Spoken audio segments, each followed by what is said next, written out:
Hello again, weary travelers. I'm Cameron Holtz, and in this episode of Fable Fire, we're going to talk about a game that I think you should all be playing because it will help you expand your world. That's right, it's Daggerheart. Now I want to start off by saying this is not a sponsored video, even though I would love it to be. If anybody from Darrington sees this, hit me up. I love this game. I am absolutely enamored with Daggerheart. For those of you who may not be familiar, Daggerheart is a new tabletop role-playing game from Darrington Press, owned by Critical Role, and it is incredible. Let me know if you want me to do a whole deep dive on how the system works, but for now I'll just give you the basics. In Daggerheart, players roll what are called duality dice, which is two distinct d12s. One is hope, and one is fear. You roll the two dice, add the number together, and whichever die rolled higher means you either rolled with hope or with fear. If you rolled with hope, you gain a hope, which is a player resource that can be spent for special abilities or helping allies or other things like that. If you roll with fear, then the GM gains a fear token, which they can then use to exacerbate the consequences of the story in some way, or interrupt the players to have events unfold. I have to put this back because this is for my active Daggerheart game. Daggerheart's a super fun system. There's a lot more to it than what I've just stated, as we will get into a little bit in this video. But if you want to see how Daggerheart plays, I'm sure a lot of you here that follow me on Fable Fire are big D&D fans. Daggerheart's really winning me over. It's really winning me over. And if you want to see why, you can go check out Goldbrine's Grave. It's the original campaign frame that I created for Daggerheart. It's Eldritch Horror meets Pirates on the High Seas. It's like Treasure Island meets Call of Cthulhu. We're having a blast. By the time this video comes out, we'll probably be on episode 4 or 5. And it's a great time. I highly recommend checking it out. It's our first time ever playing Daggerheart in the first episode. So if you're curious about how the game runs, or what the kind of vibe is, you can definitely get it from that, and we'll also keep you up to date with some of the rules as we are reminding ourselves. As I said before, let me know if you would like a video where I go more in depth on how to play Daggerheart and kind of go through a lot of the things in the core rulebook, but in this video I want to specifically talk about building a world using what's available to you in this incredible book. My original idea for this video was going to be called Ground Floor Lore, and the idea was that, similar to if you're familiar with Runesmith, how he goes in depth on the different lore and aspects of all of the different playable races or species, as they're called now in Dungeons & Dragons, I was going to do something similar and go through and highlight some of the differences in the ancestries in Daggerheart. But here's the thing, there is no built-in culture or lore for any of the ancestries in Daggerheart. The ancestries specifically act to give biological aspects or benefits to your character, while you also have the characters, the other part of the character's heritage, which is their community. So if the ancestry is the physical makeup of your character, the community is the type of home or land or government or system that they grew up in. So instead, I want to talk about how we can use the things in the core rulebook to flesh out a homebrew campaign setting. Now, there are a number of things within the book itself that are called campaign frames. These are like little mini campaign settings that give you just enough that you could run a game with a few distinct mechanics that are unique to each of the campaign frames. Some of them have unique monster stat blocks for colossal beings. Some of them have a little mechanic for how you can cook monster parts that you've collected. And some of them even have their own written language, which I still don't understand, but I hear it's very cool if you're into that kind of thing. Now, building your own campaign frame is a little less daunting and uses some different information than building an entire campaign setting, especially since, as it is that I'm making this video, we don't have an example of an official setting book for Daggerheart yet. But I know that it can be done because I've already begun doing it with my players. So today, I'm going to talk to you about how to use the information given in this book and a little bit of inspiration and a lot of imagination to create a unique setting for your own Daggerheart campaign. This could be for a one-shot, for a little 4-part series. This could be for an epic, years-long campaign. Now, my first recommendation to the GMs out there is to include your players in the world building, maybe even before your session 0. What this does is it gives your players a sense of ownership over the world rather than just being plopped into a sandbox that you built yourself.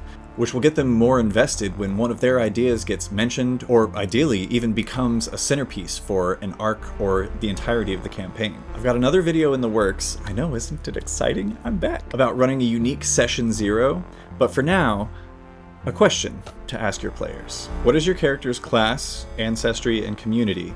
And what combination of those would you like to focus on to be reflective of their society or caste system? Having just those amounts of information from your players, which now your players will have to choose these things to begin with to build characters, but having this information before they've even put the characters together on character sheets and drawn the cards they're going to use, should give you enough information to build a society that feels complex, even if it's simplified for GM brain. So, as an example, I am going to draw at random, after shuffling, an ancestry, a community, and a subclass card, which will also tell me our class, and I'm going to create a character to start world building around. So now I guess I'll do that.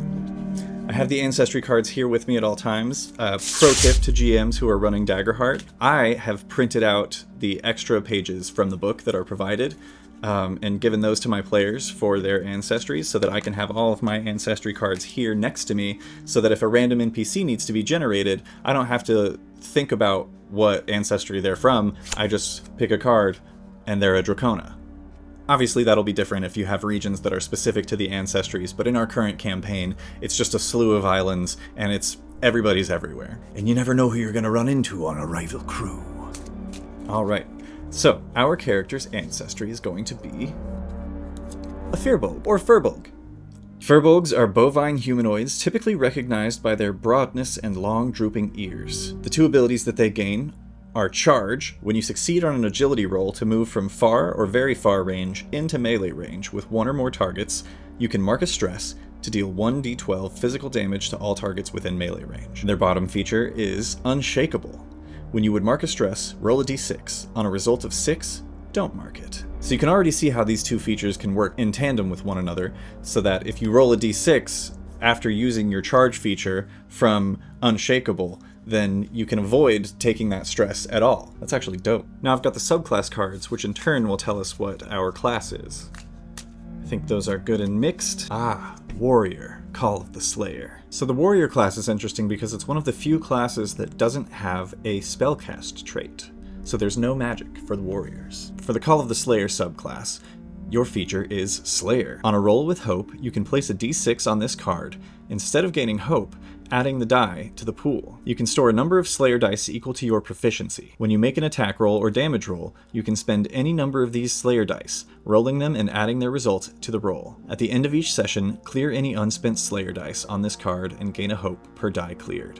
That's also rad. I haven't had any players play as a Firbolg or a warrior yet, so this is exciting. Finally, let's mix up and draw our community card. Underborn. Interesting. Being part of an Underborn community means you're from a subterranean society. The feature for the Underborn is low light living. When you're in an area with low light or heavy shadow, you have advantage on rolls to hide, investigate, or perceive details within that area. So, we've got a Firbolg Call of the Slayer warrior from an Underborn society. I think from a world building stance, I'm going to focus on the Underborn community and the Call of the Slayer subclass to build out the world a little bit more. So, this is where we get creative. And don't use AI. Take inspiration from popular media that you like and consume. Don't just mindlessly steal it while destroying the environment. The first thing that my mind goes to with an Underborn society is caves beneath a mountain, but I feel like that's really played out all the way back to Tolkien with the dwarves. So I think instead I'm going to go for an Underborn society that lives in some crystal caverns beneath a desert.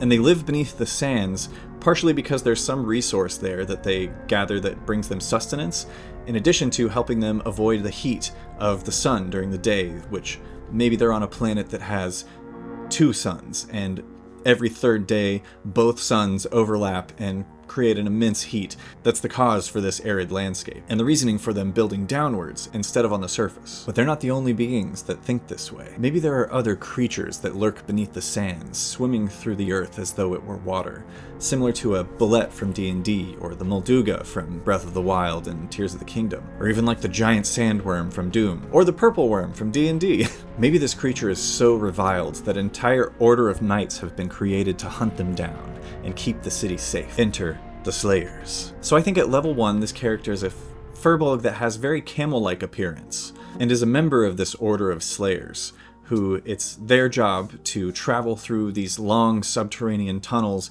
and track down these beasts before they can get to the city and cause carnage.